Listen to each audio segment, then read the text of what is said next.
Welcome to EntreProgrammers Podcast, the podcast for developreneurs, the podcast where you get to be a fly on the wall listening to real conversations of three developers trying to tackle the challenges they face as entrepreneurs.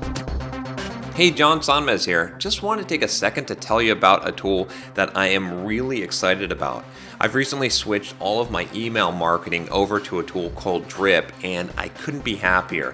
I created a course, an email course, about how to create a blog that boosts your career, and so far I've gotten a ton of signups from it, way more than I expected. Not only that, but the engagement level of the people that are signing up is huge, and then at the end of the course, I'm getting big conversion rates, which is something that I really need in order to sell my products, and this is something that's extremely helpful to any entrepreneur, EntreProgrammer out there. The reason why Drip works so well is because it's specifically built for bootstrappers. It's email marketing for bootstrappers, and this is really why I switched over and why I'm finding it so effective. If you want to get started with Drip, you can get started today. Just go to getdrip.com/EntreProgrammers. Once again, that's getdrip.com/EntreProgrammers. And when you sign up, you can get an email mini course created for you. They'll actually do this for you. So if you're not sure how to do this, if you have a few blog posts or an ebook, they can get that started for you, which makes it super simple, and you can start getting those benefits today and not tomorrow. They also have all the kind of marketing automation rules that you would want, tagging, much better than a lot of the other major automation players, and they integrate with things like Stripe, PayPal, Leadpages, Chargeify, Gumroad, tons of great features in there. So I highly recommend that you check it out. Go to getdrip.com/EntreProgrammers. Take care. This episode of the EntreProgrammers is brought to you in part by the Telerik platform at telerik.com/platform. The Telerik platform allows developers to build, connect, test, and deploy cross-platform mobile applications using nearly any approach, web, hybrid, or native. With tools like the App Builder to create mobile apps with HTML and JavaScript, control suites for Windows, Android, and iOS, and powerful management tools like Telerik Analytics and App Manager, you're sure to find what you need. With powerful tools of the Telerik platform, the UI tools, and so much more that it provides, you will be able to create outstanding user experiences. So check it out and try the Telerik platform today at telerik.com/platform. All right, we are live. We're on the air. So am I gonna have to torture everyone and sing again? I don't know. I'm gonna threaten to leave the show. Yeah. For the first time in forever. Oh, Who's God. got the iTunes? Bring up the iTunes. Let's see. All right, we'll do it. Oh, look at that! 50 new reviews. Hey! 300 reviews that say I'm terrible at singing. I like Doug's comments. It wasn't terrible, and that's the best compliment you're gonna get. Yeah. All right, let's see what we got here. We Where the have heck is it? we have 13 reviews. Okay. So I don't know. Is that how many did we have last week? I think last week we were up to 11, so we got a couple more. Okay, so we got a couple I more. need to get signed up for that My Podcast Reviews thing, though, so we can get all of our international stuff. Yeah, we do have some internet. Like I was switching between different countries and stuff, and I Right. saw some international ones, but it's way too much work to try and switch between. And Apple, Apple's my anti-sponsor for because of the crap. Like seriously, just make it so you can see all your reviews. Like really, Right. someone has to build like a paid service to do this? How stupid is that? Like and then the stupid MacBook thing that really pissed me off. Yeah. Because they keep on denying it. And there's like all these forum posts that say that people are having problems with the screen on their MacBook, and and I call up Apple, and and then they're like, oh well, you have to take it in, and they never have appointments, right? And then it's and like you can't just show up, and now they're finally like acknowledging it. It's but at least they're acknowledging it, but yeah, it's one of those business decisions. Is it more expensive for them to do a recall and fix the problem, or to just let people get mad? And it's never it's almost never a question of whether or not the problem exists. It's usually a question of whether or not they're going to get in more trouble for not fixing it. Right, and I totally understand that from the business economic perspective. I realize that they know that but the problem is that it's just a lie. Yeah. Right? It's ethically wrong. Like, I mean, totally. I'm a little bit more on the gray hat side than most people, but that is just flat out wrong. Like, if you know something is broken and then you say that you don't know that it's an occurrence that's happening. I mean, even for me on the gray side, like when you're just lying, like what Lenovo's doing right now with that whole thing, that's just wrong. Like, I mean, it's just wrong. Like, I don't know. I can't. Yeah. If I'm saying it, then it's wrong. John is the Jiminy Cricket of our podcast. Nice. Yeah, John, yours is a 2011 MacBook, right? So they've been lying about that for a long time. 4 years, 3.5 or 4 years. I think my thing came when I punched in the serial number. I thought it said like 2012 something. Yeah, mine's a mid 2012. Okay. If you go up to the Apple menu about this Mac, it'll tell you. Yeah. So I think that's what it was, but anyway, mine definitely has that problem. We'll see. Right. When I go into the store too, they're going to try to claim that it doesn't have the problem. Of course, because you can't see it; it's intermittent, right? Right, exactly. And then we'll see. But I'm really good at raising a stink, so yeah. You've got a pretty big mailing list now. So. You're like, well, I have 10,000 followers on Twitter and. Yeah, but make sure you get the Apple employee's name and Twitter handle. Can I get your Twitter handle, please? I actually did get Apple to replace a broken screen on a dropped iPhone, which is like nice. Which is very, very difficult to do. But anyway, so what's going on, you guys? What is up this week? I've been in total panic mode this week between taxes and having to get a talk written for next weekend, and then with client work. We're actually putting my scheduling system that I've been working on for the last year running it through its paces in the development environment and getting the real schedules put in for these nightly batch processes. And it's been like horribly stressful and scary actually having to use the software that you wrote. Yeah. But it's been good at the same time because there's just in the last couple of days while we've been testing it, I think I've done probably close to 25 deploys to the test environment. And as we're going through and seeing, man, I'd really like to be able to see this. Okay, hold on, deploy. Okay, there you go. Because nice. we're getting these excessively large schedules in place for these very long-running batch processes, and it's a very different thing to have one job with 66 steps compared to 5 jobs with 1 step each that I've been testing with. So being able to have those kinds of very large schedules with very large jobs that run for a long time, it brings up a whole lot of usability things that you don't realize until you have that situation. Yeah, that makes sense. So yeah, it's been stressful. I've been doing this diet as well again, the one that we've talked about before, where we only eat once a day. So I'm basically committing to do that through Lent. I'm not particularly religious when it comes to Lent and stuff. I've never really done anything like that before. But I figured, okay, I'm tired of getting fat. Might as well just pick an arbitrary time frame and, oh, look, it's Lent. Let's just do that. That sounds good. So when did that start? It started on Wednesday, so this is the 3rd day for me.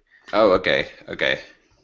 Yeah, I'm like going on 7 months of doing it, I think, now, aside from, but I'm not like, it's weird, but it doesn't mean that you just like are going to instantly lose weight, because my weight's been increasing, decreasing, so I've actually still got to eat healthy, eat better and whatnot.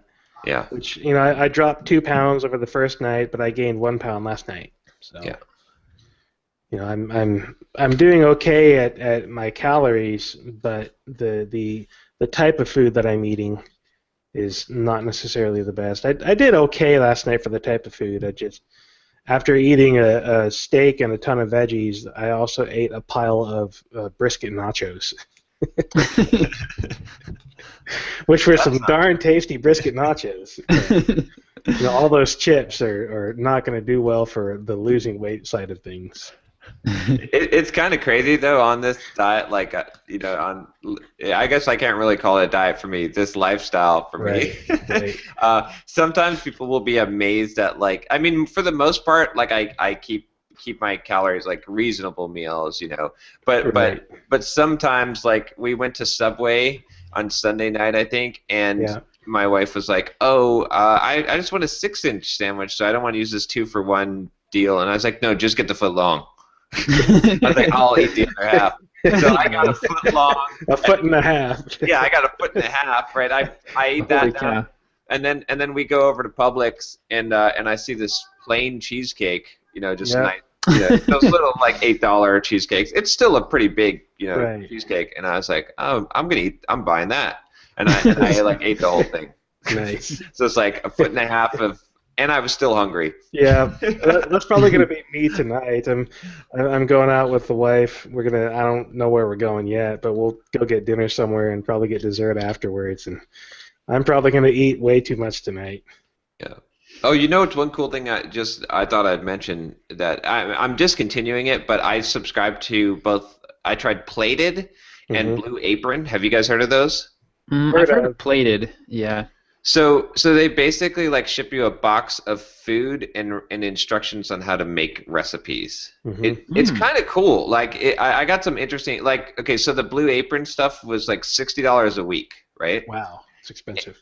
Well, for 3 meals, 3 2-person meals. Okay, so, that's not bad. I mean, $20 a meal, right? It's definitely cheaper than eating out, but you have to cook the food yourself and stuff. Right. So it's kind of fun. But the reason why I did it, I just wanted to see is convenience, but then also just what kind of random recipes, stuff that you would never consider making or doing yourself.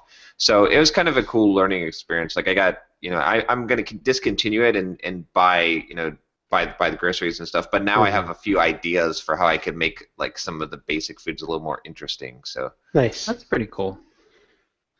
So I'm finding it particularly difficult to plan meals still. The combination of stress of the diet, stress at work, stress with everything else, and then having been sick for the last couple of weeks because of allergies, it's kind of difficult to maintain all this.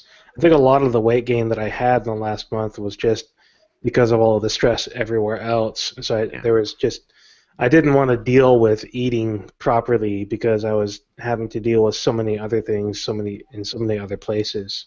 Yeah. So it's interesting with doing this because I get the extra hour of work when I'm on site with my client which is nice because I'm not going out to lunch. So that'll get me an extra $1,200 a month for the number of days that I'm down there. But then it's also less stressful in terms of eating because I just don't care right now. I can focus my energy on the other things that are stressing me out and do those things. Like this morning, I finished up my taxes and got those delivered to my accountant, which was awesome because I actually got it to him a week early, which is a first for me. But then I also spent some time recording a screencast, and so I was able to focus on those things and do productive work and not worry about am I going to get breakfast? What am I going to do for lunch? Right. All that junk because I think I'm going to record one more screencast this afternoon and then work on my talk for next week. So it's nice not thinking about that stuff and only having to worry about that at dinner. And most of the time, dinner is pretty easy for me to do because I go to the store and buy steak and veggies to have around, or the kids want to go out to eat somewhere. And now it's like, okay, you want to go out to eat? Fine. I don't care where we go because I haven't eaten anything today, so it's all going to taste good. Everything's going to taste good, and I'm not going to be completely overloaded with calories like I would have been if I had already eaten lunch or whatever. That's the thing that I like about the eating one meal a day. I know it sounds kind of crazy, but at least like I mean sometimes when I have definite goals in mind, right, trying to get cut or lose weight, then I have to be a little more strict. But in general, for maintenance mode, like I don't care, just eat whatever. Because pretty much if you're only eating one meal a day, unless you go crazy, you're going to be fine. You're just going to be, so you don't have to think about it. You don't have to worry. You know, if you're not eating out, if you're not eating junk, like that plate full of nachos was probably 600 or 800 calories, which overall wasn't bad because I had only eaten about 1,000 calories prior to that. Right. But if you're eating like legitimate real food, it is tremendously difficult to eat enough calories. Like the steak that I had, the nice, big, giant, 1.5 inch thick New York strip steak, was probably only 500 calories, if that. May have been closer to 400 calories. And that giant mound of vegetables, which was just ridiculously large. 8 calories. Yeah, seriously. It was like 200. And that was only because of all the olive oil that I added. It was like 100 calories worth of vegetables and then 100 calories worth of olive oil to cook it. Yeah. And that was this ridiculously large mound of vegetables. Yeah. So then you go and add things like brisket nachos, and you can get a whole lot of calories a whole lot faster because of the sugar and the chips and whatnot. Exactly. Yeah. Sugar and the barbecue sauce. Well, this will be interesting to see how you do for 47 days and how like every Friday how you deteriorate more and more and you're more grumpy and like. I'm gonna be just a raging asshole by the end of this. The real challenge is going to be Saturdays and Sundays. Saturdays mostly because for the last 7.5 years, Saturday morning has been donut shop with the kids. So I'm still going to take them, but I'm not going to eat anything. Yeah, that's not going to be fun. Actually, except for this Saturday, tomorrow, we're going down to Austin for the Chinese New Year celebration. So that's going to be horrible because my family's going to be eating all this great Chinese food, and I'm not. Yeah. But whatever, it's fine. Yeah, it's only this is where that psychology comes into play of like, you're not missing anything. Like you know what I mean? It's like I am an adult. Anytime I want, I can go to the store and buy candy. I can go, do whatever. Because it's weird because it's like it more so in the office. Like someone brings in cupcakes and you're like, oh, free cupcakes. I better eat one. And it's like, well, yeah, like it's like this opportunity cost, or someone's giving free samples or something, and you're like, it's so stupid sometimes when we're like, oh, it's free or this opportunity, and you could just, hell, you can go out for dinner and get what you want. Like there's not that thing, but it's interesting how that psychology works. Or it's like just because someone else is eating, now I must, Right. Oh, it's socially acceptable now. Let me go cram that into my mouth. Yeah. Yeah, so that's been my week. Taxes and not eating and dealing with stress from client work, which is now making me stressed out about all my other work because there's a bunch of bugs in Signal Leaf that I need to fix regarding the Dropbox integration, and there's a bunch of things that I need to do for Watch Me Code, like record screencasts so I can actually have episodes. Yeah. So, but I got my drip campaign set up for launching the Express.js screencast series. And I sent out the first email on Tuesday, and another email went out this morning. Yep. And I have the email set to send out at 7:30 a.m., and it went out at 1:30 in the morning. So that's weird. Yeah, so I emailed support. They haven't got back to me yet. Hopefully they'll figure out why it sent out at 1:30 a.m. I've seen weird things with. So I think did you double check and make sure that your time zone is set correctly in your account? Okay. I already checked that. Is it set to go? Are you setting it to go out at a specific time or at the person's local time? Specific time. Okay. So I didn't localize it to their time zone. Because my time zone I'm subscribed to all my own lists, of course, and my time zone from my subscription is jacked up by like an hour, but that's no big deal. But 6:30 a.m. would have been fine, but 1:30 a.m. was a little odd. But I'm sure they'll figure it out or tell me what I did wrong or something, and the next email on Sunday will go out at the right time. At one point, they had it set up so that the time zones, the times that you were selecting, were actually, I can't remember how this worked. Were they UTC? They were actually UTC. Yeah, and there was no indication in the UI, and I went back and forth with them and told them how I thought it should work, and they were going to talk about it. So that was a while ago. I don't know what things are.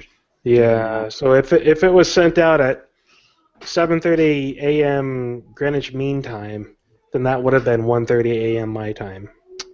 Okay. Yeah. So maybe that's what it is. Maybe I need to look that up. But hopefully they'll respond to my email and let me know for sure. Yeah, I went in and adjusted my times based on that, and it fixed it. But I think it's going to be a pretty good launch. I think the series itself is pretty dang valuable. It shows a lot about how to really do things right with Express.js routes and middleware and whatnot and cleaning up code. And so I wrote the launch sequence to include 4 pro tips, quote unquote, for working with Express.js as emails of that provide some value. Hey, do this in this situation, and keep your route methods clean, and here's why, and think about middleware, and here's what you can do with it. And so they're pretty good emails on their own. They're not super long, they're not super in depth, but they give you enough to think about and enough that you could go do the little bit of research with that idea that I planted and be able to come up with some pretty good solutions. And that at the end of each of those 4 emails, there's also by the way, if you want to know more about this, pick up the screencast bundle at 50% off because I cover that in this episode. Yeah, yeah. And then there's the first email that went out today, or the second one, today's email was the second one. So the one that went out today was the first tip, and it was the bottom of that one was, hey, watch for the launch on Monday, and then Sunday night there's going to be an email going out with more info about the package itself, and then Monday will be hey, it's live, click here to buy it. Tuesday, Wednesday, Thursday will be 3 more tips, and then Friday we'll have 2 emails, with one in the morning saying today is the last day to get this, and then one like 6 or 8 hours later that says, no, really, this is your last chance. So 9 a.m. that last one's going to come? Yeah, probably. Exactly. I got to make sure that's fixed before then. It's kind of cool to see you going from from the biggest. I think you were probably the one who has had the biggest pushback on sending too many emails. Yep. To I'm just gonna nail them with emails. It's man, you're gonna get 9 emails over the next 7 days. Okay. Nice. Yeah. No, I think you're taking the right approach. I think that this is good. I think you're hitting it hard, and you have to hit it hard. This is it's almost. I mean, have we ever on this? Since we've been talking, have we ever said, "Man, I hit it too hard"? I've never heard one of us say I sent too many emails, and it's. I keep increasing what I'm doing every round. I'm doing 1 more email this time. No, 2 more this time than I did last time. Yeah. And I doubt that I might get a little bit of pushback on it. I mean, I've already had a dozen people unsubscribe from these. Yeah. But that's normal course, right? Yeah. What does the numbers look like? I mean, it's what are you selling more? Right, that's right. That's the real question. Right. So I'm hoping to hit close to $1,000 in sales on this one. I didn't quite hit 1,000 the first one. I got like 680 the second one. So this being the third one, I'm pushing it harder, and I think the content is more valuable, and I think the tips that I'm sending are going to show some of the value that the content provides better, which would give it more incentive to actually buy. So hopefully I'll hit close to 1,000 in sales on this one, which would be nice. And hopefully you can reuse this, right? Because that's one thing to consider here is I don't know how many hours you spent creating the emails, but I'm sure it's at least 2 or 3. Yeah, it's about that. So if you definitely don't want to make it so that it's not a bad rate to make $1,000 for 2 or 3 hours worth of work, but it's more than that because you did the videos. So if you can reuse this or reuse the format and make it so that the next time you do a launch, you've got this kind of thing and you can drop in lesser time it takes, then the more the profit margin is. So. Yeah, and I kind of did that this time around. I did a lot of copy and paste from the previous launch. Oh, right, yeah. To get the basic ideas in place, but then I had to go and write the individual tips, which was the largest amount of work. But I am going to be reusing those tips. After this launch is done, I'm going to reformat those tips, probably add a tiny bit more information into them, and then turn that into a drip campaign that people can sign up for, similar to how they're doing my Mastering This 5-day email course. Sweet. And I'll advertise it not as an in-depth, real deep study of Express, but just as quick tips. Hey, get these, 5 Express.js quick tips, and then, at the end of that, I'll probably give them a couple of free videos, send them to a couple of the free videos that I have, over a period of days, and then after that, give them the hard pitch on, hey, by the way, here's this screencast series that covers all of these tips that you got.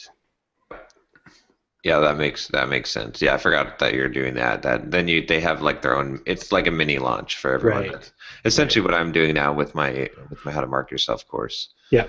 And that works good because you get to reuse that. Yeah. So hopefully that'll work out well.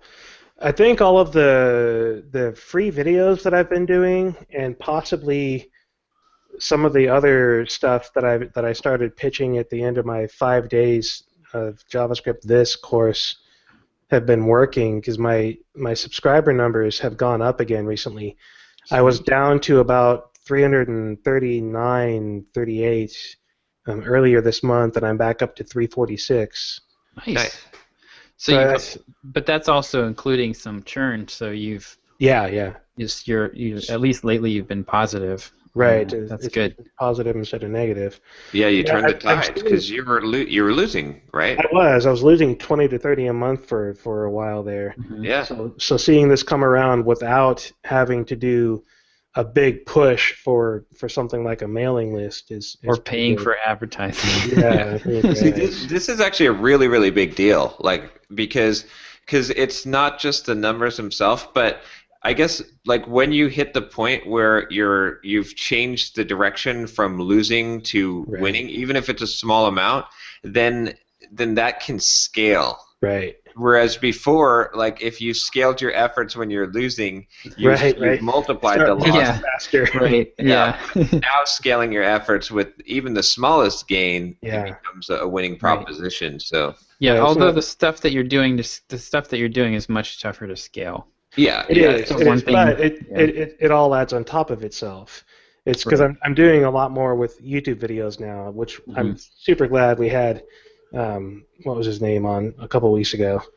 I can't remember his name now. Jake. Yeah, Jacob. That was the advice that he gave was great, and I'm starting to think about how I need to go back and organize my tags and link to my next videos and whatnot, and advice that you guys have given me previously about doing question and answer. When somebody sends me a question, answer it with a video. I'm starting to do that more. Yep. So I've got 3 or 4 videos like that up there, and I'm blogging each of those, and they're on my YouTube channel, and I'm getting subscribers. I'm up to 45,000 views on YouTube now with 310 subscribers. So I think continuing to do those Q&A screencasts and do those as free episodes and constantly referencing my paid screencasts in those is something that's probably helping. I don't have really good tracking up on this yet, but I'm getting a lot of full price subscriptions, which is telling me that people are coming in from channels other than my sponsorships. Yeah, I'm not getting a lot from my from the JavaScript This course. I do have a discount code at the end of that, and I'm only getting a couple of people from there, but they may be seeing my other videos because I do send them to my other videos, some of my free videos, and they may be signing up and whatnot without the discount code because they've already seen videos. Yeah, that's awesome. I think that's a good approach, and that's so hopefully, hopefully all of the work that I'm doing is paying off, and this just isn't just some kind of a fluke this month.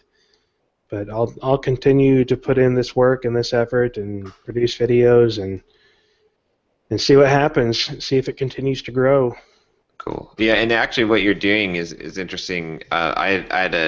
After our call, I had a talk with Dan Martell last Friday, and one thing that he said that he's doing with his content marketing, because he's trying to really up his YouTube and build kind of the audience type of thing, whereas before he's focusing on startups, is he was saying that what he does is he shoots like 16 videos in one day. Mm-hmm. And then he takes those videos, he hands them off to his production team, right? He has someone that basically, gets the videos ready to go on YouTube that he drips out like once a week. Right. And then he takes the video and has someone transcribe it and then create a blog post from that video. And then he takes it and he makes like an audio podcast, like puts it on SoundCloud,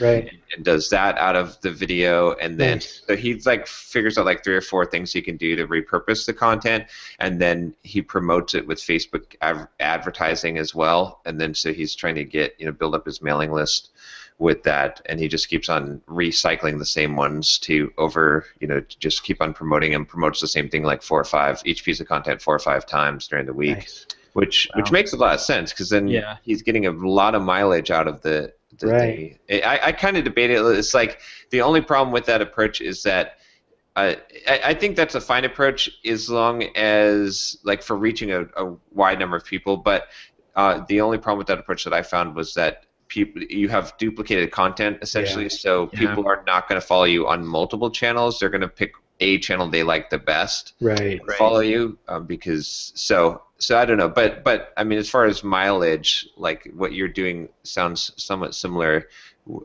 You're getting an in between where you're getting kind of the best of both. So right. And I was thinking about whether or not I should take the videos and do a slightly longer post with code. Because right now the videos, the free Q&A videos, I basically just post a description of what the video is, but I leave all of the code in the video itself, and I may go back and update those blog posts to include at least a sample of the code from the video, so that people can read the blog post and get something out of the code in the blog post, but need to watch the video to get the full effect of what I'm talking about in there. And so that way it might be a better balance between all the things that you're talking about there.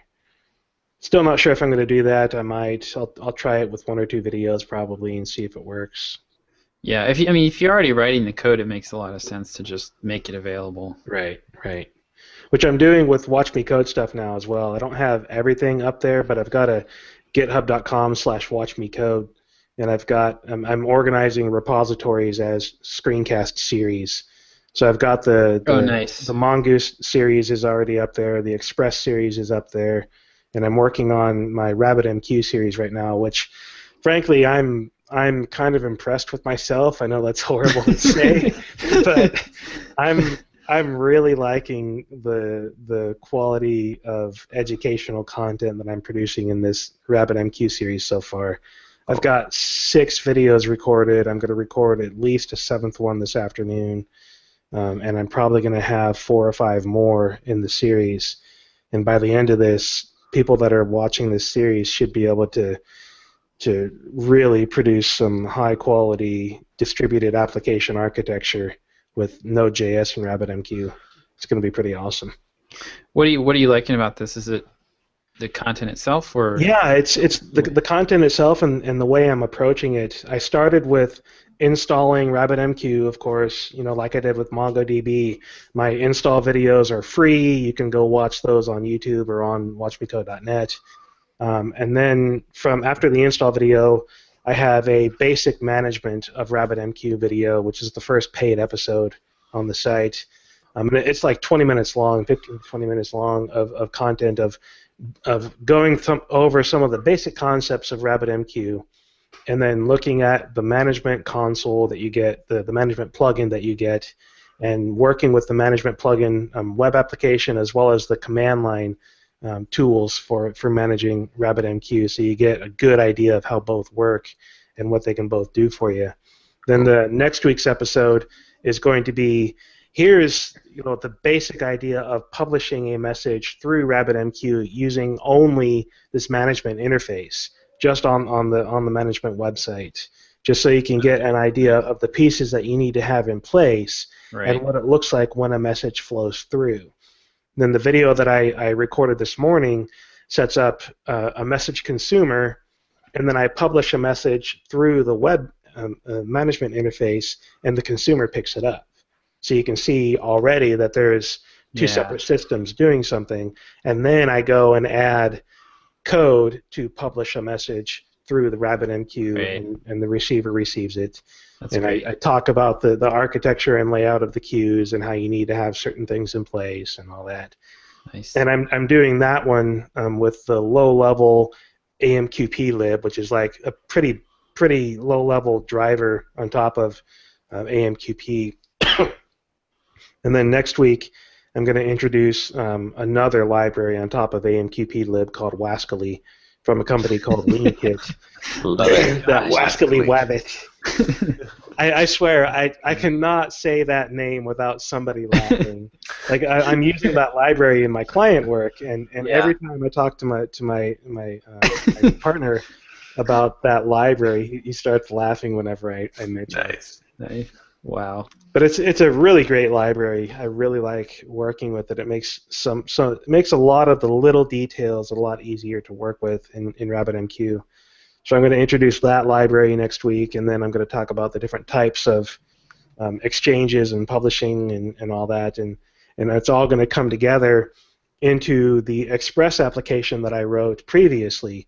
So I've got the MongoDB series that I built, the Express application, which uses the code from MongoDB that I wrote, now the RabitMQ series, which is going to take the RabitMQ and introduce it into the same Express application to show people how to do long-running processes in the background and have things like email, which is a completely asynchronous process, have an email send to whoever through the website, and have that done through RabitMQ, and have a long-running process done in the background using RabitMQ, and do all these other kinds of things to really make your application scale across multiple processes and multiple machines.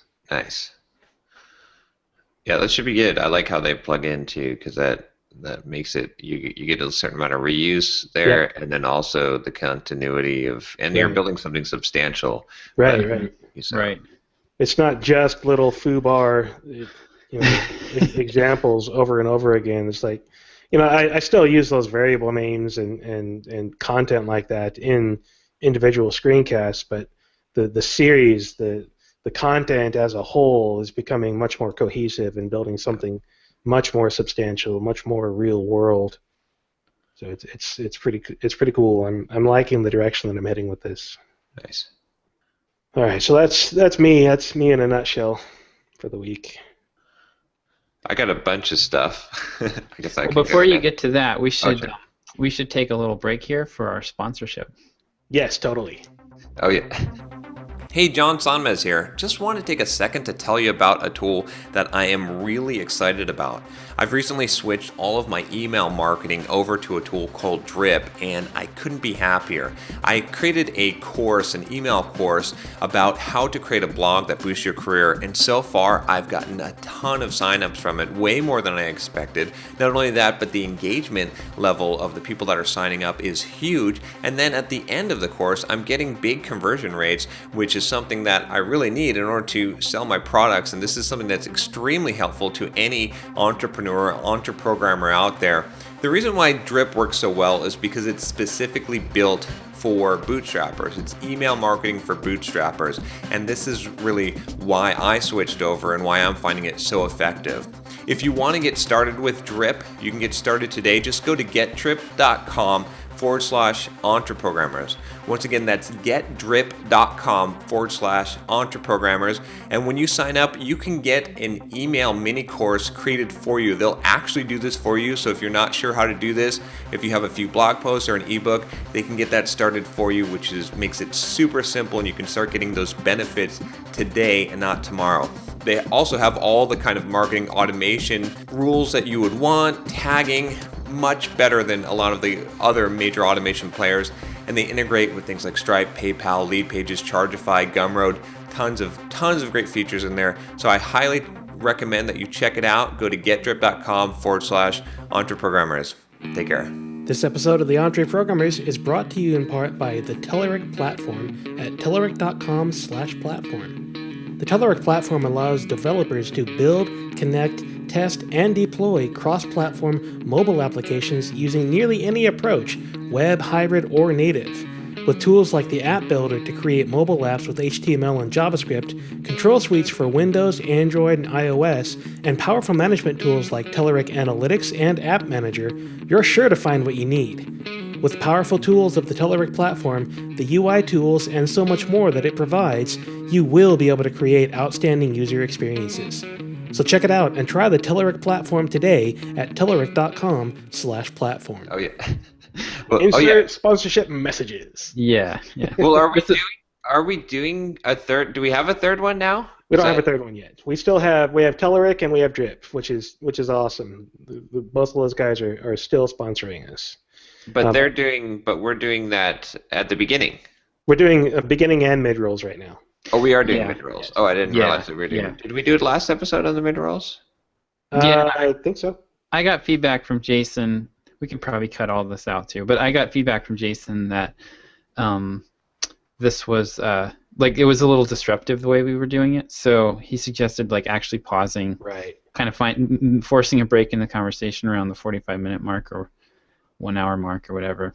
Yeah, because a lot of the other podcasts that I've been on and have done exactly that. Like when I was on App Masters with Steve Young, he paused right in the middle of our conversation, to talk about his sponsors and do his sponsorship reads. Which, by the way, I don't think we should cut this. I think this is valuable. Yeah, this is part of the deal. Part of the learning process, and for people that want to do podcasting as part of their business, this is. When I was on Steve's show, I mentioned 99 Designs, which was one of his sponsors, and he hijacked. It was great. He was he totally hijacked my comment, jumped off into a full 30 to 60 minute rundown of the 99 Designs commercial. So. Cool. So thank you to our sponsors for this episode. We have Telerik sponsoring us with the Telerik platform and the Telerik App Builder, which is a pretty sweet little setup for building hybrid mobile and native applications across Windows Phone, Android, and iOS. I did quite a bit of work with that back when I was working for Telerik and thoroughly enjoyed it. I've never really liked mobile development. I spent years doing Windows 6 development natively, tried doing Android, I've looked at iOS, and I'm just not a fan of mobile development in general, but I really enjoyed working with Telerik App Builder to do mobile, native, and hybrid development for devices, for web applications, for all of that. It's really good stuff. And of course, Drip, who we constantly talk about and constantly love on for the amazing things that we do with email automation. So thank you to Drip as well, getdrip.com/EntreProgrammers for sponsoring our podcast, and telerik.com/appbuilder. Thank you guys. Yeah, Drip's been killing it lately with new features. I took they just released the lead scoring feature, which is still in beta, but it's pretty cool. Now other email providers have it too.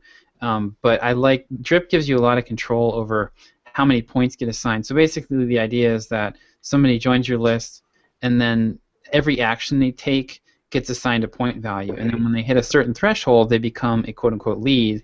Right. And okay, these people are hot. These people are interested in what I have to say. So I've got mine set up so that when somebody becomes a lead on my joshuaearl.com list, they get added to a long-term content sequence. Nice. So they'll just get, before I had it so that if they click the link, they'd get added to this other sequence. Well, but if somebody joins, they click one link and then they never open an email again. Right. Now they're on my long-term, I like to taper the emails off if they're not responding.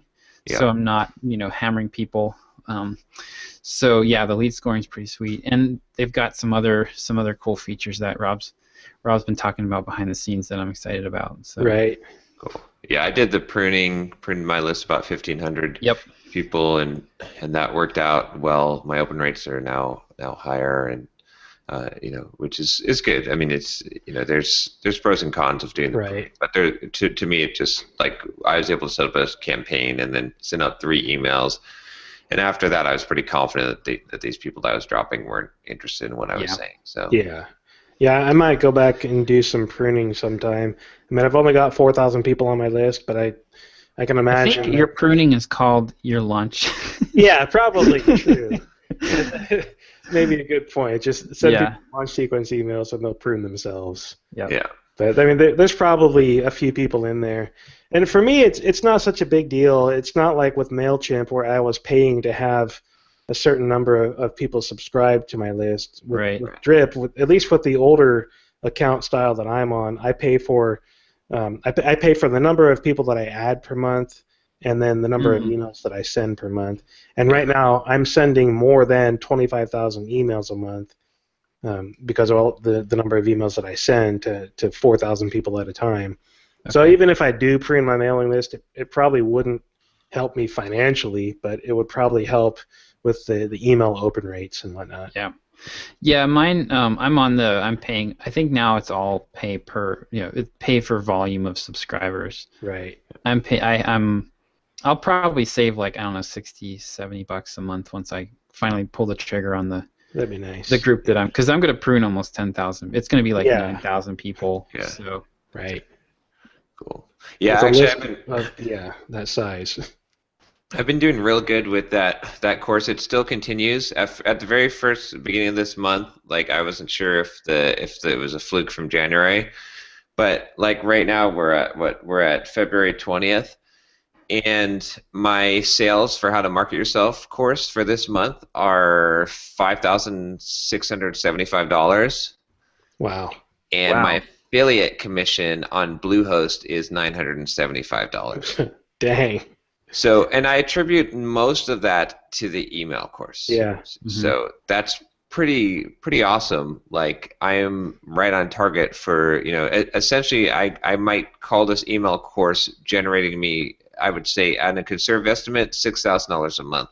Wow. So, so that's pretty good. Like that really raises the level. So I'm very, very happy with that and how that's working out. Right. Yeah, but I had a bunch of stuff. So the biggest thing this week was my blog post from Lifehacker, that went on Lifehacker. So I did this blog post on the Joel test. Right.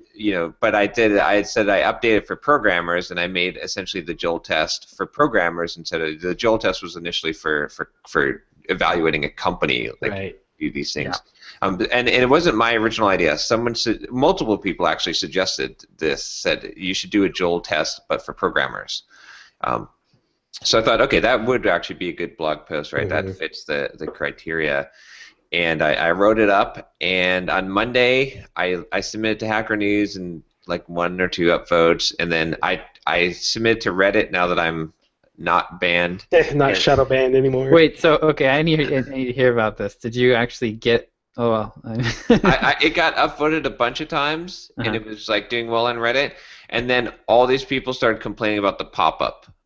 Right. Oh, okay. Well, no, I meant did you get? How did you get unshadow banned?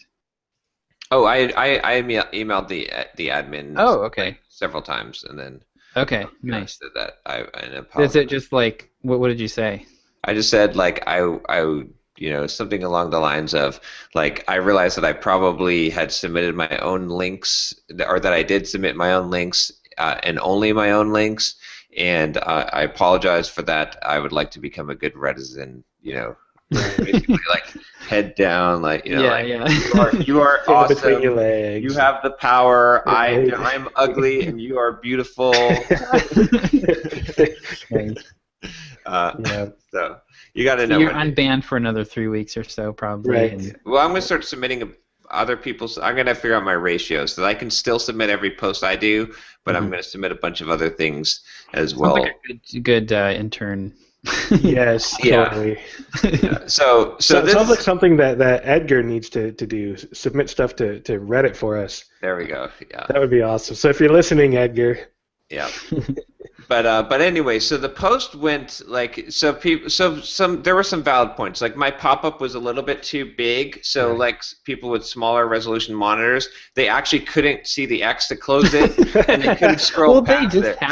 They just have to freaking fill the form out. Then, That's right. And this is Reddit Progget, so they're like, no. But so some people post some nasty stuff on the Reddit comment. Of course. I mean, if you're still rocking an 800 by 600 monitor, you deserve whatever you get. Exactly. All you gotta do is click the link, whatever. Anyway, so then it got massively downvoted because the herd mentality. Yeah. So and people basically called me all kinds of names and stuff. So I thought, okay, well that's kind of it. It did okay, whatever. But then I think it was like on Tuesday I started seeing the traffic just like climbing. Like I'm looking at the analytics and it's just like 200. 300 simultaneous users, 400, 500. Like, what the hell is going on? What do you typically use, or what do you typically have? Is it more like, are you usually like around 50 or? Yeah, somewhere around. I'd say at any given time, I usually have 30 or 40 people on the website on simpleprogrammer.com. Nice. Okay. So it was pretty nuts, and I couldn't find the traffic source. It was coming direct. But later I figured out it came from the Code Project newsletter. It was like one of their featured posts, and they have like 100,000 email subscribers, or maybe more than that.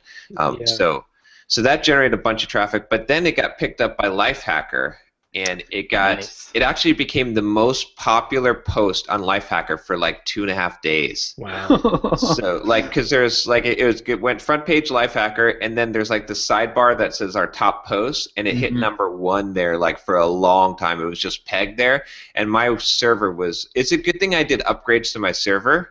Like it must have been like angels whispering in my ear or something, but.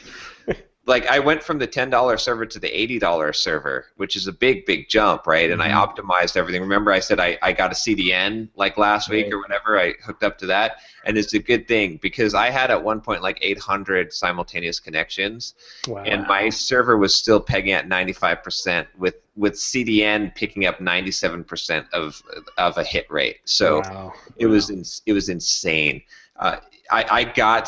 So just to give you an idea of the scale of what this did, like being front page, like top post on Lifehacker, essentially, before I had this post out, my best day of page views for any post from the past 5 or 6 years of my blog was 33,000 views. Mm-hmm. Okay, so I'm pulling up the stats now. But it's insane. So that first day on Lifehacker, I had 54,723 views. Jeez. The next day, I had 39,800 views. The next day, I had 39,700 views. Jeez. Wow.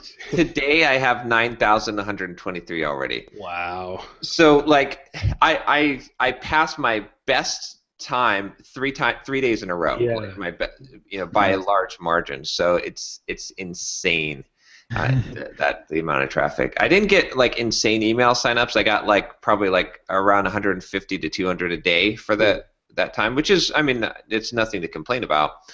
But yeah, pretty incredible. I was just I was glad I upgraded the server, and I'm hoping now that this will raise the level, because I went and did a backlink checker, and it showed like 500 or 600 backlinks already to my article. Mm-hmm. Like, and here's something fun. So open up an incognito window and type in Joel test. Oh no.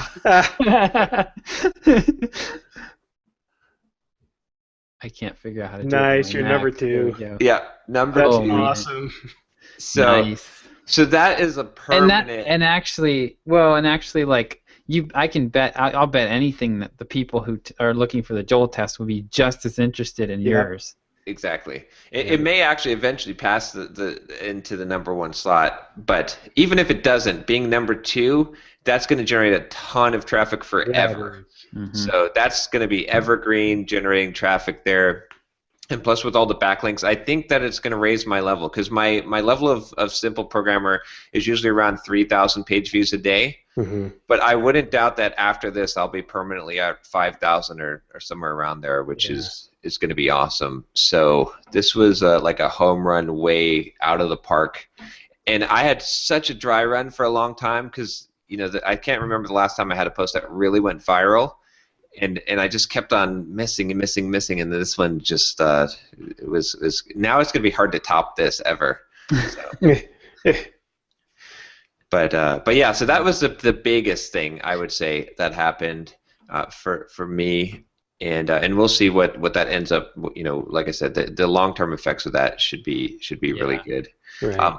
I already talked to Dan Martell. I had a call with Ryan Holiday, the best-selling author of Obstacles Away, Merchants of Media Manipulator. And I paid for that. Paid $500 for that call. But some good things came out of it. Like the advice he had for my book promotion wasn't wasn't like groundbreaking super advice. He had a few good points and stuff. Some of the things he said was like to relaunch it and get it a focused effort. Which was what I kind of already knew. Like I tried to do that, but I had problems. Of course, Manning does the early access release, and he was like, wait a minute, you're like number 5,000 in Amazon, and your sales are split between Amazon and the Manning website. He's like, man, if you had that focus, you'd be easily topping number 1 in all the software development books. Wow. Which I couldn't argue. But I said I don't have any control over that. But he said definitely to submit some guest posts. He said to go in and A/B test my Amazon description page. Which Manning puts that up, so I'll have to talk to them and see if I can do that and modify it, because it's really not the best copy at this point.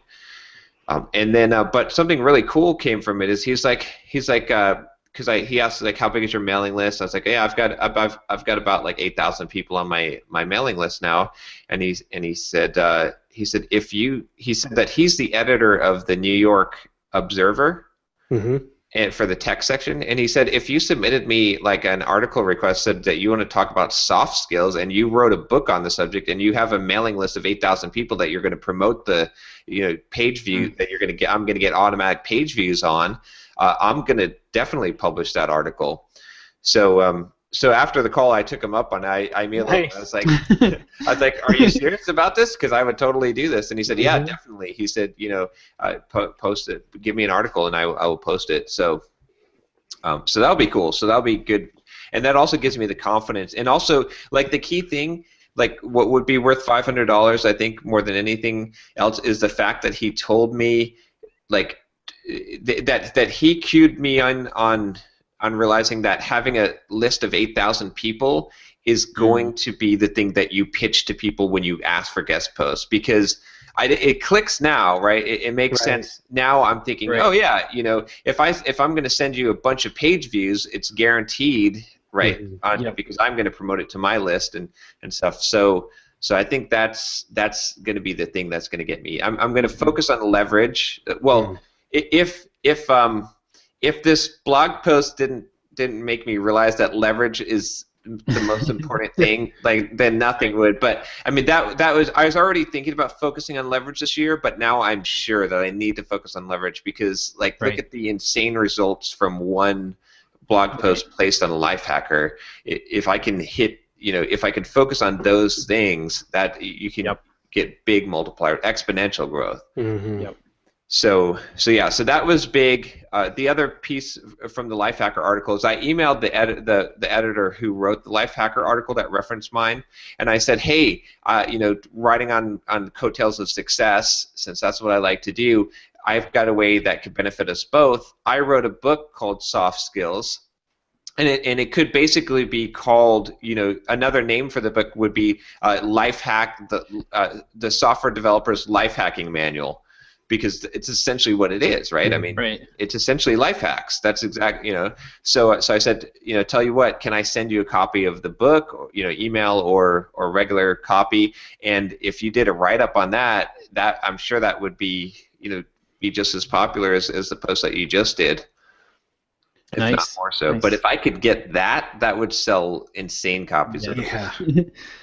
But and it fits. It really does fit their content. I think, So that happened. Well, I'm trying to think what else. I had kind of crazy, like all kind of crazy. I recorded like 5 podcasts this week.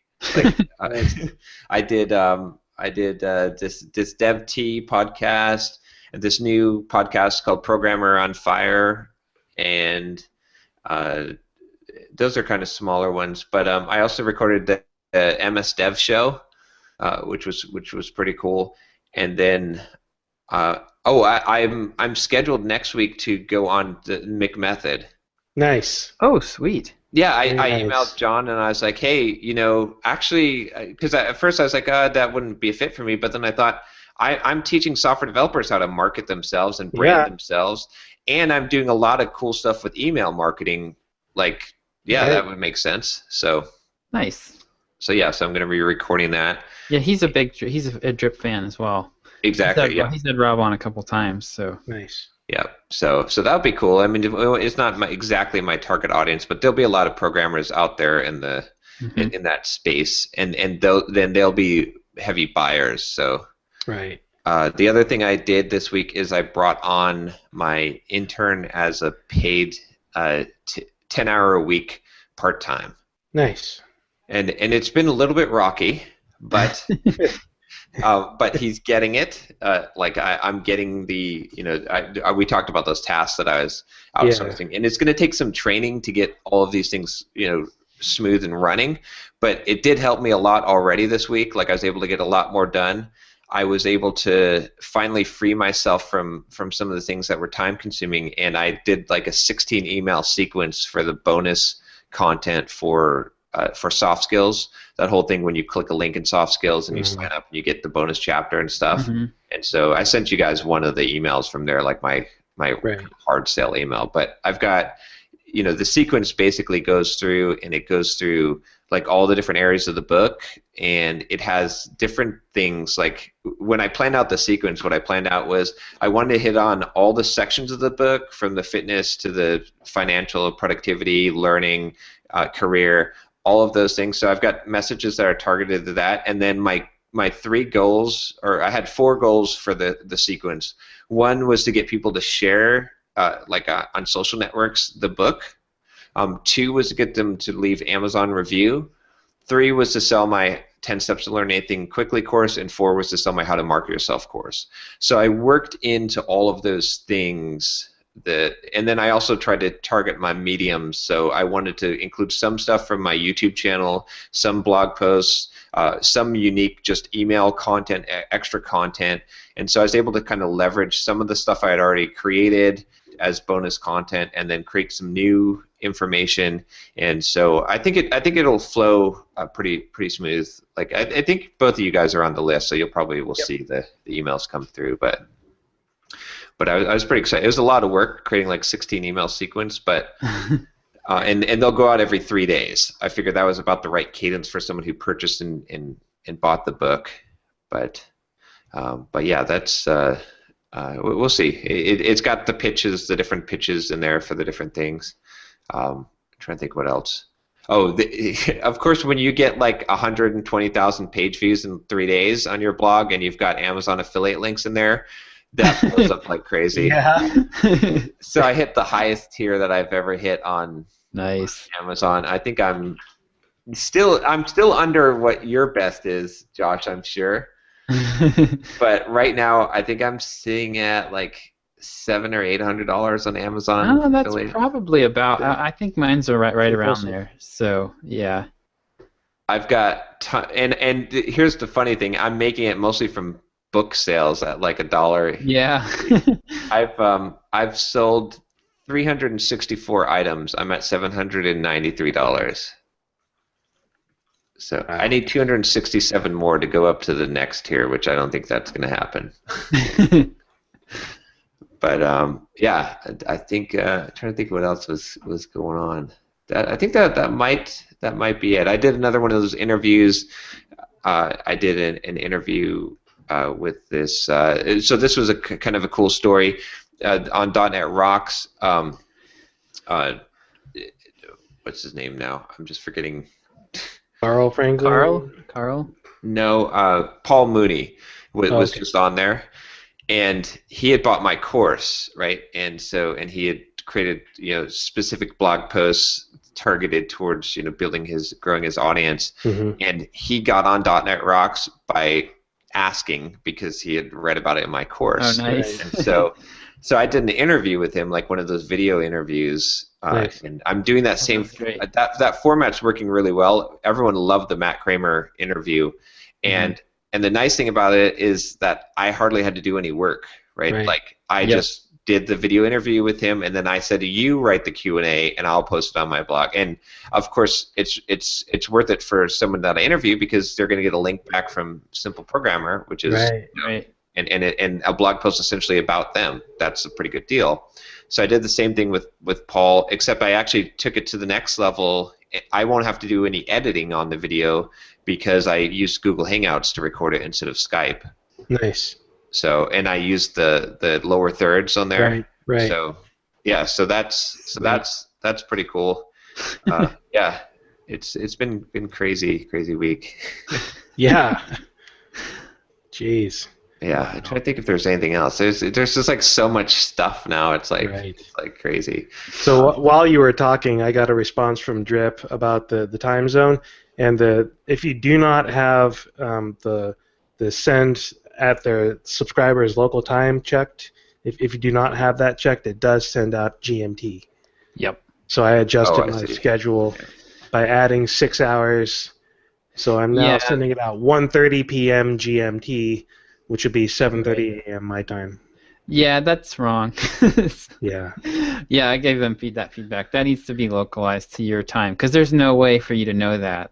It's just it's really just a UI thing. My suggestion was just tell me, just give me a label. Yeah, just say right there that says this is going to send out GMT. Like, okay, no problem. I'll just adjust it. I mean, I don't care if it uses my time zone setting or not. I just want to know on the UI. Like 2 lines of code. It's not even code. It's an HTML label. Oh, I know. It might be less code to actually translate it than it would be to because we already have a time zone selected.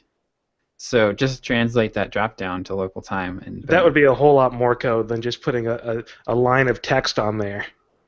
I just want a line of text on the screen that says this is going to send out GMT. That's it. Yeah. I mean, I don't care if it uses my time zone or not. I just want to know. So that's what I suggested to him. We'll see what happens. Yeah.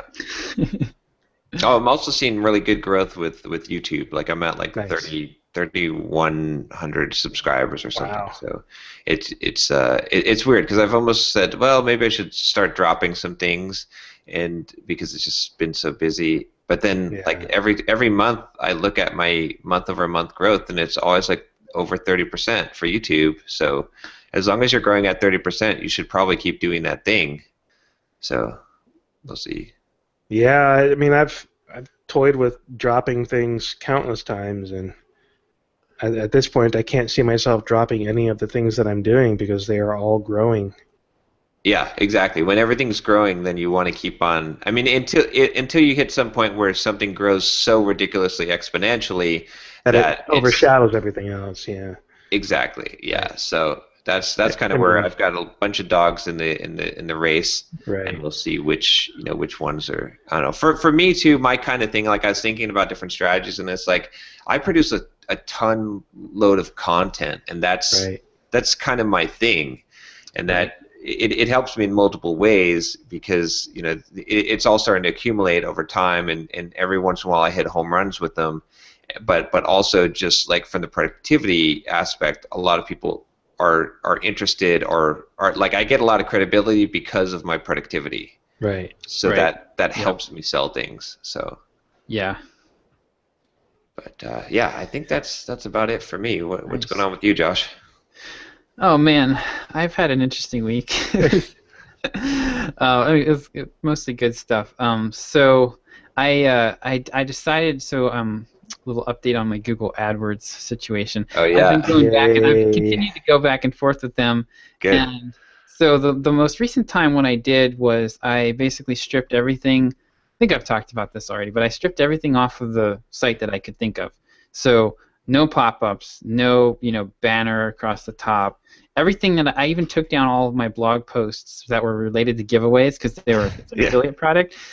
And so I was like, okay, I'm going to completely sanitize the site.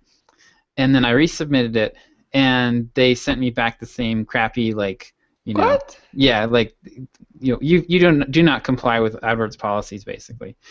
So I was like, all right. So I googled around, and I found there's companies that specialize in fixing suspended Google AdWords accounts, and basically the idea is it's the lead gen for them. If you get your AdWords account suspended, you probably still want to advertise. So they fix your account, and then they take over your PPC management, and they make their money there. Right. So they didn't really want to work with me to get my account unbanned, just because I wasn't really planning on using it. I really just want. What I really want is just to clear my home address, my credit card number, and my my website, so I could use it again. Yeah. So they're like, well, if you PayPal us $250, we'll look at your site and give you some suggestions. So I was like, okay, that sounds like a pretty good deal. Sure. Yeah. So I sent them money, and I had a half-hour call with them this week, and it was really helpful actually. I'm glad I did it because basically the problem is what he was saying is that I actually just need to kind of rework the whole site. Like they look at the landing page, they also look at the site. They want to see that you are providing some product or service yourself, as opposed to just offering, kind of like what I was doing, which is an affiliate thing. Like you're just sending someone to some other product. You're not adding any value really in their eyes. So he suggested, he actually did a little mock-up for me of how I could kind of rework the landing page to be like, email marketing services and copywriting. And then what I'd been stuck on was I have this campaign. They want you to keep a live campaign in AdWords for them to evaluate. Well, my campaign's like all about viral giveaways, so I can't send them to something else because they're going to be like, this doesn't match. Now your landing page doesn't match your ad campaign, so we're going to still disapprove you. You can't create a new campaign? Well, that's what I asked him, and he said, yeah, that would be okay to do that. Yeah, so I wasn't sure if that was allowed or if it had to be the campaign that you were running when you got suspended. Well, if the campaign got you suspended, I know, exactly. You would have to create a new campaign to get on. Well, no, because the campaign itself wasn't what got me suspended. It was my site, if that makes sense. So, so basically, I mean, as it was, like I can't promote the course that I was promoting. Right. But I could rework it and maybe use AdWords to promote copywriting, which I might try. I mean, that might be worth playing with. Right. So when I do the Bob Bly seminar coming up, part of that is reworking your website. So I'll probably do all of that stuff anyway, and then I can just throw up a landing page, throw up a new AdWords campaign, and resubmit it. So it won't really be like a lot of extra work. So there's an interesting post out of here, which you're not gonna like, but honestly, like that whole age-old debate between content marketing, or whether it's not, waste of time or is that, this puts another, feather in the cap for content marketing because you cannot actually purchase traffic, at least from Google, for this type of thing, except through like you have to do content marketing if you want to. If you rank number one on the thing, through SEO, hey, you're getting that is true. That is true. But I mean, with content marketing, you can't really count on any of that either because they're constantly changing it and they constantly change the algorithm on you and stuff shifts around. So, but so he also suggested just taking that exact same campaign and running it on Yahoo Bing, which I might do because Yahoo or Bing would be it's basically a clone of AdWords. Like they've taken the whole, it basically works exactly the same way from what I understand, but they're a lot less picky because they're not the big dog, so they don't ban you as readily. And actually, the volume for those keywords that I was bidding on was really high. Like I could have, if I'd been able to get that campaign profitable, I could have actually gotten a lot of traffic from that. Nice. So yeah, so it might be worth at some point going over to Bing and trying it out there. It probably, I probably would. There's still would be a lot of volume, I think. I wonder too, I wonder if one of these, maybe it is worth investing in one of these companies to have them manage your campaign, quote manage your campaign, because maybe their relationships are worth it more than anything. I don't get so a lot of I've seen discussion about that, and basically the people that know what they're talking about say if somebody says I know somebody, then they're lying to you. Right. Oh, I see. Yeah, I mean there are higher level like AdWords reps and stuff that you can work with, but there's like an account manager, and then there's also the policy division, and they're really separate. I see. Yeah. So you can still get banned. Right. Even if you've got an account rep, and they might not be able to help you. So the other thing that came out of it was he mentioned he said that there's some possibility that I was right about my conversion rate setting off some kind of flag. They use robots. They use bots to scan the pages periodically, and that he said that it's possible that might have been that might be one of the flags. That he's wondered the same thing. So. Huh. If you're doing too well. Yeah, we must shut you down. There's got to be something wrong with you. Right. Yeah. So that was disheartening, though. That's just such a poor move. To give bad feedback. If you're gonna pay for a thing, I don't know. To me, just charge me more money then. Make it cost prohibitive, and tell me why you're billing me more, and then I won't do it. But don't just say oh no, you're violating our terms, and it's totally subjective. We're not going to tell you why. Yeah. It just I don't know. I don't like that kind of business. It's very frustrating. Yeah. So I also did. So we're I'm working with Sean from the Sketching with CSS guy, and we're gearing up to do a webinar next week. And so I did an interesting experiment. So he'd written an ad. He gave me an ad last week to run in my newsletter, and so this week, so it did pretty well. We ended up getting a few hundred, I think maybe 150 or 200 signups from it. And so I wanted to do an experiment this week and try to write one myself and see if I could beat his control. Yeah. And so yeah, it actually went it went pretty well.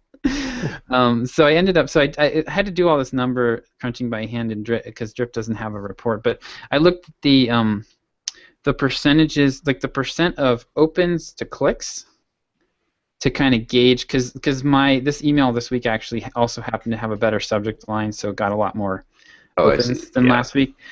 But yeah, so I looked at the open to click ratio, and last week it was 4.8%, which is pretty good.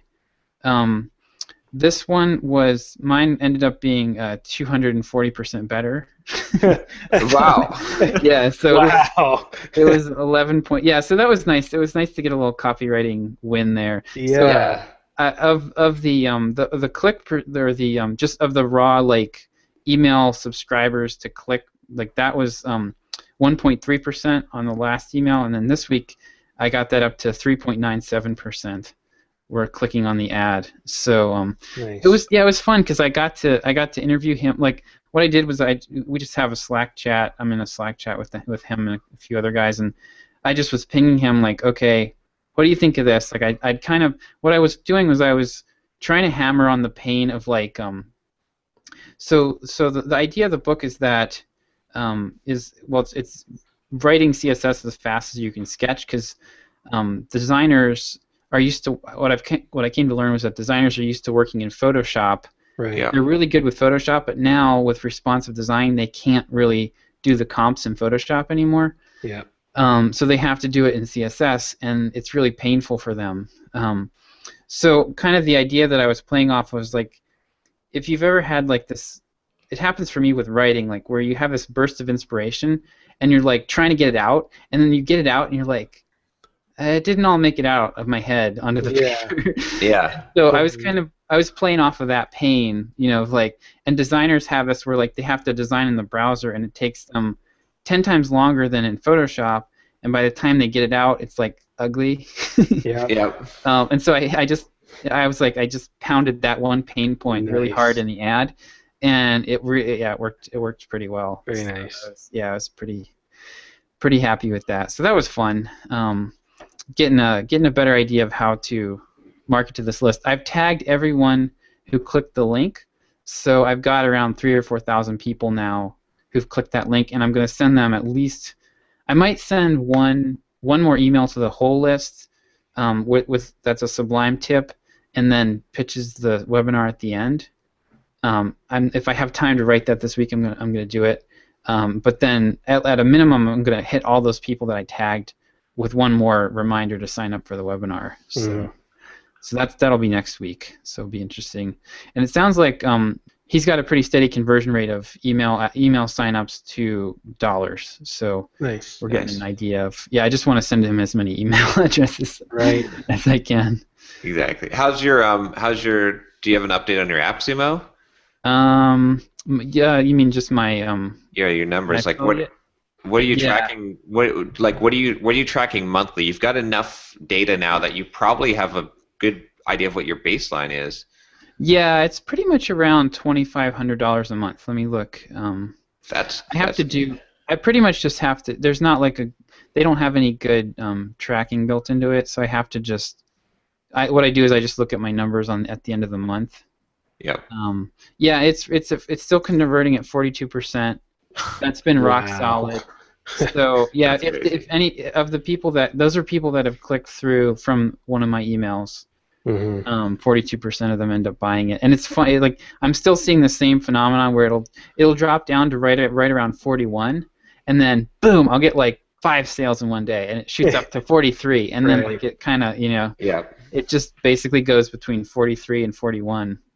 So how long do you think the life will be on that? Like, because you've got the Pat Flynn post, which is that'll probably have a dropping off. Like it'll probably, I think it'll have a long life, but then you're also pulling in from your email leads, right?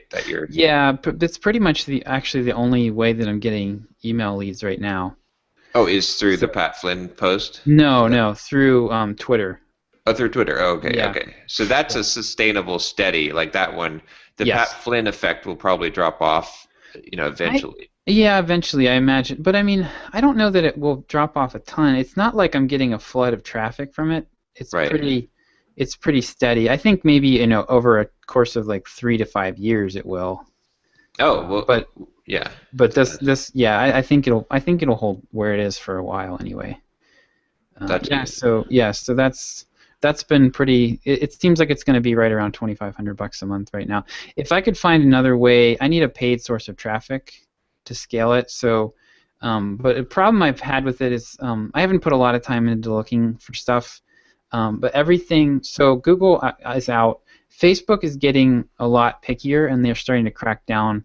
And they're almost the same as Google now in terms of what they want your landing pages to look like and stuff.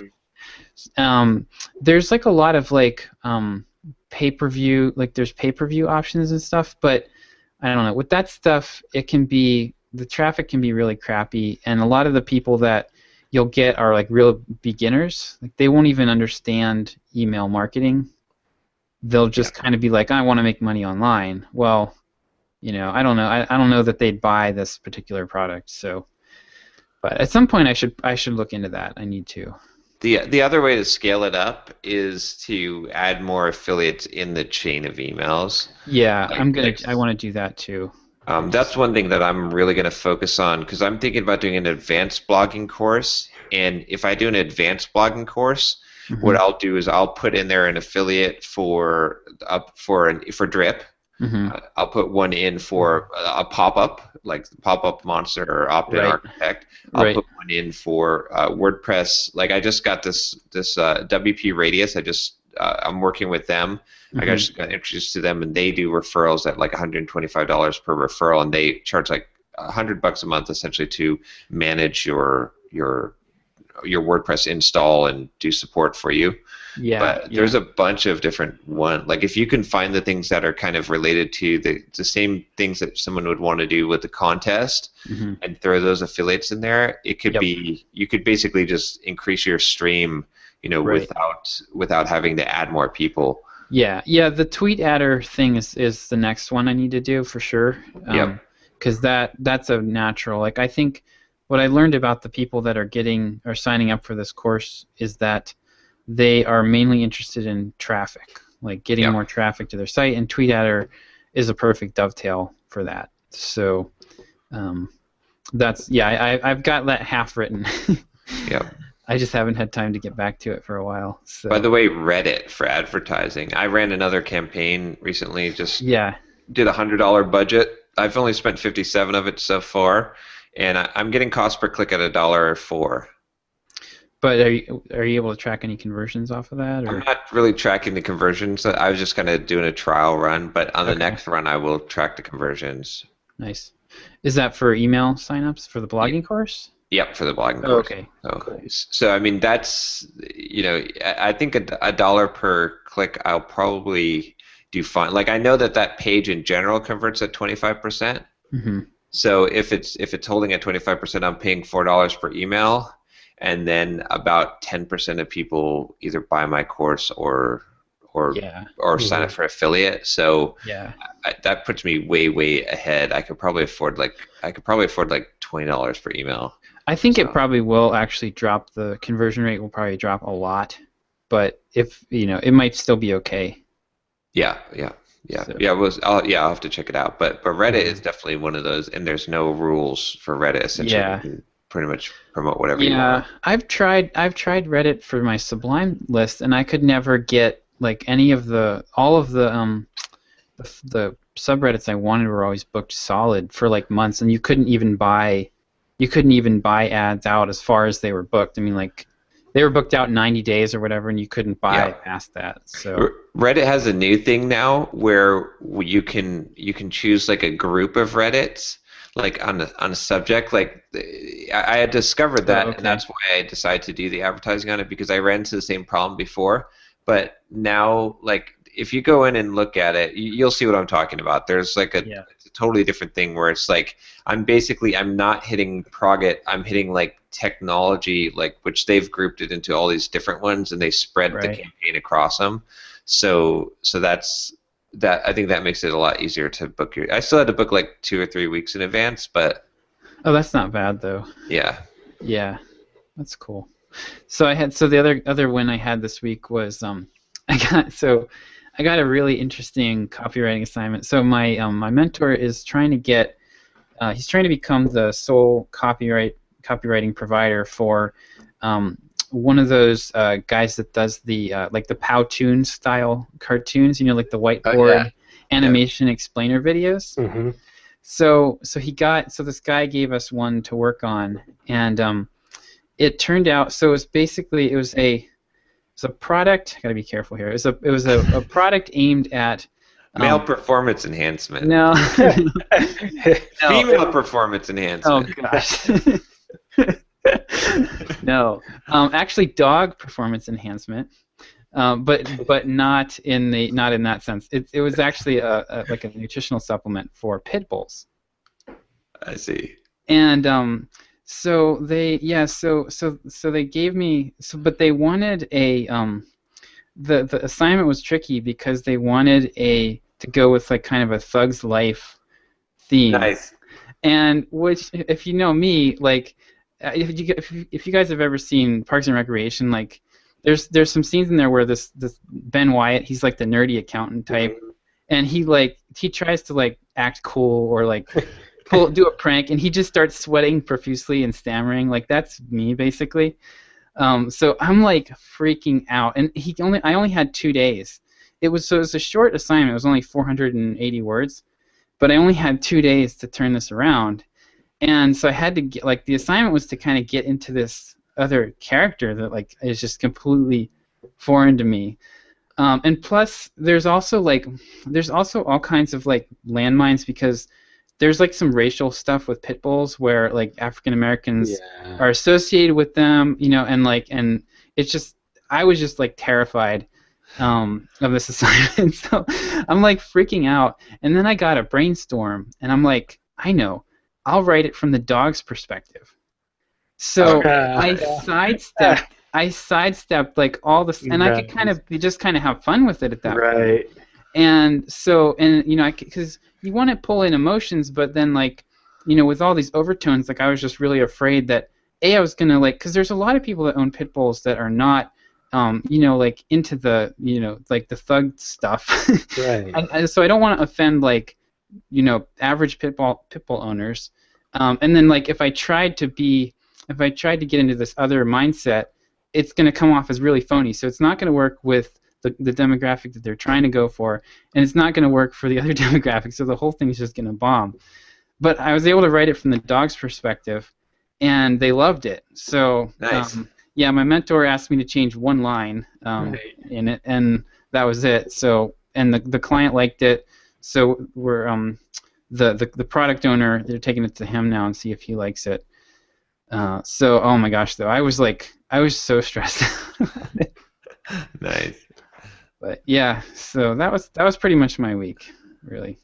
Nice. Thugz Life. This is what we need. Yes. We need. Yeah, I was. Maybe our editor can get to say like just to like freeze frame you Thugz Life. Yeah, I was like looping gangster rap while I was writing this, like trying to get into the mindset. Yeah, nice. It was a lot of fun. And that pretty much like epitomizes what you were saying about you being far from Thug Life, because if you're actually listening to gangster music to get into the Thug Life, that puts you as far away from Thug Life as possible. Yes. Right. Yes, exactly. I hadn't even until this week. I knew I'd seen a few of the Thug Life like memes, just like the still ones. I'd never actually seen any of the videos, so I watched like a compilation of the best of the Thug Life videos, which was actually really good. Right. But yeah, hopefully it was funny because I was looking at this guy. He had like a portfolio of all these cartoons that he'd done, and I was like, literally anything on the screen that I could see of the 30 that he'd done, I would have been way more comfortable writing. Like I would have been perfectly fine writing any of them. And it was just kind of a big deal because it was our first one with this guy, and if I bombed on it, then it would probably be our last one. Yeah. So, yeah. Cool. Well, that's good. Sounds like you're continuing to have good successes. So. Yep. Yeah, it's been going well. How's the Sublime front? Have you had? Are you still pulling in anything from there? I haven't done. So I made about $500 last month with Wes because we did. Well, I did. Trying to think. We didn't run ads in a couple of the issues, and then this time it'll be down as well because I'm running ads for the webinar. So it seems like it's going to probably be between $1,000 and $500 from selling Wes's product, and then my products have pretty much leveled off right around $400 or $500 a month. That's not bad. I mean, you're looking at like what, like $4,000 or $5,000 worth of. Well, the basically like between Amazon, Desk Hacks, and the Sublime, my book sales, that kind of pays for most of my business expenses. That's the way I'm looking at it. Because like Drip is. I'm actually in the red right now if I only look at my Sublime books versus my mailing list. Yeah. Because I'm not actually promoting them directly. But I think I'll probably I'm going to try this summer sometime to finish Sublime Productivity and do a relaunch of that. The other one's pretty. The plugins book is basically done. I just have to clean it up. You know. And then. If you do the relaunch of Sublime Text, of the Sublime book, you might as well just go and do it all out. Just get a couple of videos in there, do some like shortcut cheat sheets, do a couple of interviews with some Sublime Text people, and just make it like, and do the whole like $200 package or whatever at the highest tier. Might as well. I mean, do everything you can to cash out of that and just get out of that mailing list. But if you do this, it might turn it around. Like this is kind of a last. Like if you're going to finish the book, it's not going to be. I mean, the book, right? Okay, so the most profitable thing is the videos and the package, right? But the most difficult thing to do is to write a book. Like, right. we all know this is true. It's very unfairly balanced. You know, a $10 book requires 10 times more effort than it does to produce a $200 video. Yes, it does. Right, but the $200 video is worth so much more. So It's all megabytes, man. yeah, so there we go, Thugz Life. It's all megabytes, man. But anyway, you might as well do you've done the hard part, right? So get a package together and give it a try. Throw up a landing page, make it a $200 price, and blast it out when you do the relaunch and see. Because if it suddenly becomes a thing that, like, now you're making 4 times the amount of money you're making off of the book, then hey, you might have to. Then it might be something to resurrect. Then it's like, well, I mean, maybe it won't. Maybe it'll just bomb out, or maybe it'll do okay, or whatever. But you might as well give it one last kick in the, and see what happens. And if it explodes, and all of a sudden you're like, well, this is a revenue stream that's going to generate me $4,000 or $5,000 a month, or potentially, then then you've got, you might as well try it. Yeah, I definitely want to at least keep the mailing list going the way that I have been. I mean, if I can keep doing webinars and stuff, this has been working out well. I mean, I think I'll probably make at least $1,000 off of this webinar. Yeah. So that's worth it for the amount of time that I'm putting in to it, which is pretty minimal right now. Oh, by the way, I'm reading Millionaire, Fastlane. Oh, are you? Okay. It's so good, isn't it? Yeah, it's good. I mean, the writing is not great. No, the writing is not great. He uses some words incorrectly, which drives me nuts. Like, it's self-published, I think. So yeah, it's pretty much like he sat down at the keyboard. He had this thing. He's literally like the guy literally made $10 or $20 million, and basically cashed out and played video games for a long time, and then he had this on his chest and he had to get it all out. So he just wrote a book. But yeah, it's really good. It is pretty good. Yeah. The guy's personality does not I don't necessarily. He's not the most likable guy. I'll tell you that. And I've looked at some of his YouTube videos, and he does not come off quite the right way. But his ideas and what he says is so and kind of the cynicism which he attacks, the sidewalkers, the people who are just living beyond their means. It's it's a good kick in the butt for someone.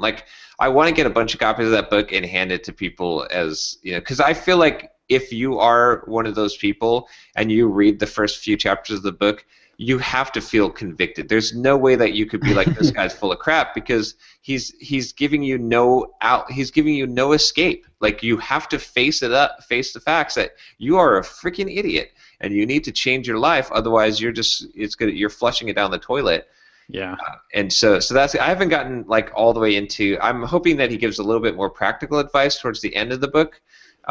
I've gotten maybe 70% through, but even if he doesn't, what he said, just his thinking, there's a few very important concepts. The biggest takeaway that I've gotten from the book so far, that applies to me and to us here is where he keeps talking about do not buy a franchise, sell the franchise. Right.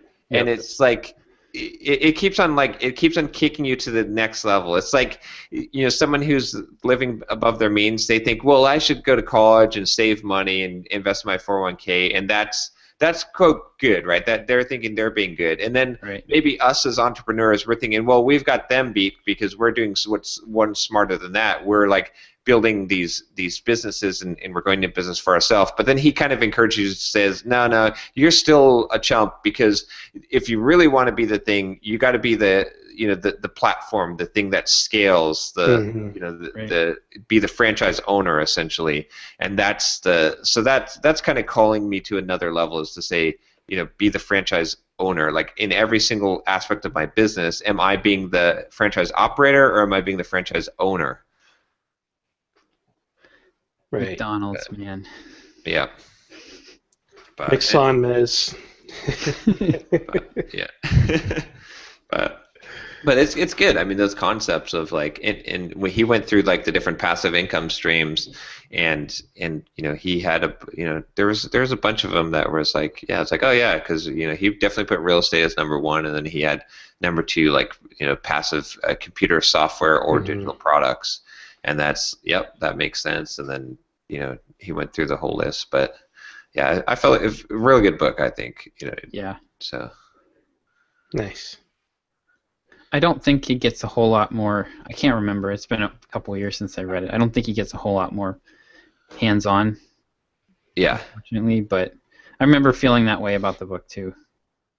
Yep. Yeah. It's definitely something I wish I would have had a long time ago. I mean, before he wrote it, but yeah. But it's actually kind of opposite of advice of the book I recommended last week. The whatchamacallit? Oh, the Tony Robbins book? Yeah. The money one? Yeah, I still think the Tony Robbins book is a valuable book to understand what he calls the slow laners approach, and that it's a default. Like if you're gonna do nothing, at least do that and do it smart. Right. But if you really want to accelerate your wealth, you've got to build the system, build some kind of system, right? Scale that up, but. Yeah, it's interesting though when you think about it. Like I've just been thinking a lot lately because what's his name? Dane Maxwell was just on Pat Flynn's podcast, like on the last episode, interviewing Pat Flynn. Oh yeah. And the guy drives me nuts because he's like, I told you I was in his book club and we were going through that book, The Presence Process, and I was like, this is just craziness. This is just like, I'm sorry, like, but this is just not, this is nonsense. I'm a little bit like open-minded to some of the kind of weird concept type of mental empowerment type of self-help type of things, but it was just like way overboard. But then you listen to him, and this guy has like 6 or 7 software businesses. One of them generates $80,000 a month. Yeah. And is hands off, and I don't even know how much the other ones generate. So, and he's got the foundation. I mean, the foundation, that's a thing on how to build a thing. So you could say anyone can make money doing that, but he has like 6 or 7 sustainable software businesses where he's generating like over $100,000 a month in revenue or in profit from those businesses. Right. So yeah, so it kind of makes me. It's two things. It's one, if this guy being that far out there can do this. Yeah. Right. And then two, it's making me think, man, I keep. How do I get to that next level? Like am I thinking too small? Like am I trapped in some kind of small thinking mindset that's preventing me from doing, from getting there? Where do those thoughts come from, John? Do they come from your stomach, or is it?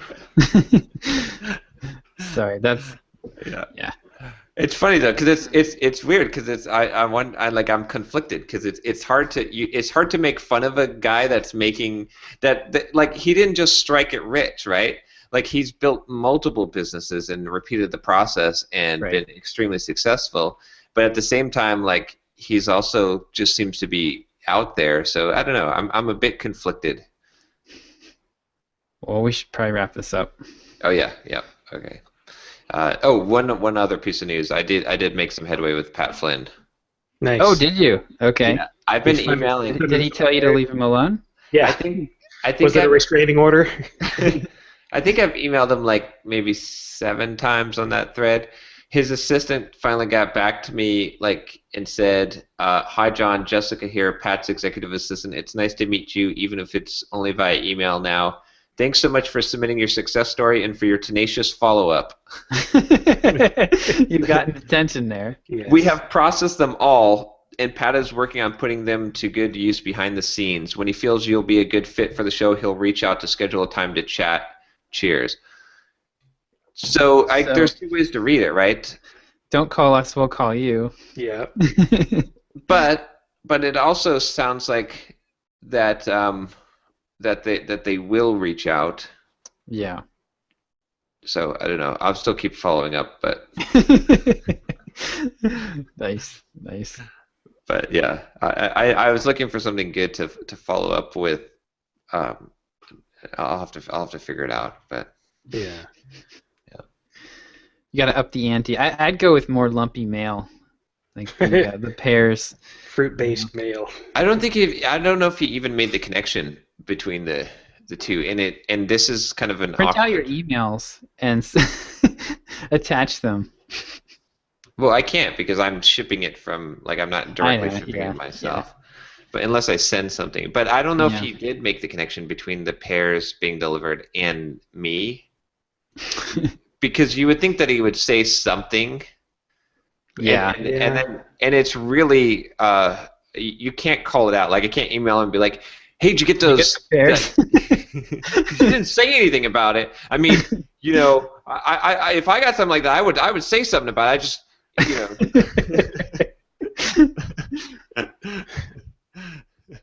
All right. That would be awkward. Yeah. Mildly. So I had one last thought for this. Okay.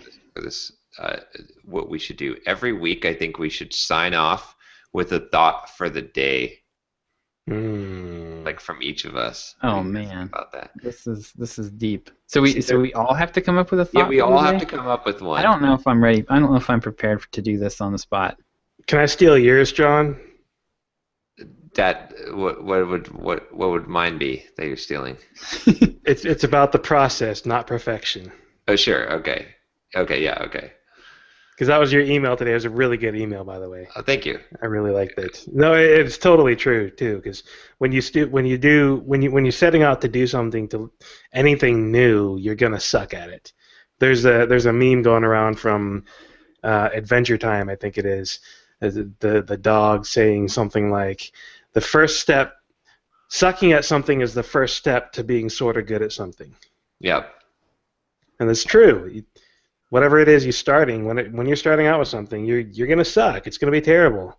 It's gonna be awful, most likely. You're not gonna have fun, or you might have fun, but the end result won't be the great, awesome, super thing that you want. It's the next time you do better. The next time you do better. The next time you do better. I mean, I look at my own screencast with Watch Me Code, and that's exactly what I did. Yep, exactly. But yeah, I was thinking we could do these, and then it would also like get people to listen to the end of the show. Right. I like the idea. All right. Well, I guess mine will be like in your advertisements, find the tenderest, most painful spot that you can find and whack it with a hammer. Whack, whack, whack, whack. Just poke it. Get a sharp stick and poke that spot. See, I guess mine would be, however, there's no danger in thinking as big as you can possibly imagine. The chances are you're thinking too small. Think bigger. Yeah. All right. Well, that's it. All right. All right. Talk to you guys next week. See you guys next week. All right. Yeah.